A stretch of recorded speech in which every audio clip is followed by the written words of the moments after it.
হ্যাঁ ওই দেখুন আমাদের বৌমা আসছে ভাত নিয়ে। এই দেখুন আমার জন্যে আজকে নিরামিষই রান্না। আজকে বৃহস্পতিবার, ওই জন্য নিরামিষই রান্না হয়েছে।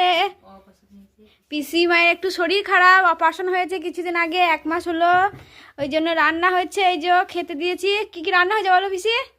ডাল হয়েছে, পালং শাক বেগুনি হয়েছে, উচ্ছে ভাজা, আলু পোস্ত, তারপরে একটা ঝোল হয়েছে নিরামিষি, মুসুরি কলাইও বড়া হয়েছে। আর কিছু না, আজকে এই গোটাই রান্না হয়েছে। পিসি শরীরটা অনেক খারাপ, ওর জন্য একটু নুন কম ঝাল কম দিয়ে সবাই ভাত দিচ্ছে। আমি এখন রান্না করতে পারছি না, পিসি শরীরটা অনেক খারাপ, পিসি রান্না করতে পারছে না, ওর জন্যে। ভালো, আপনারা লাইক কমেন্ট করবেন, একটু শেয়ার করবেন। Bye bye. সুস্থ হলে আমি রান্না করে সুস্থ হলে পরে রান্না তখন করব। এখন কি করবো, এখন অসুবিধা। Tata bye bye.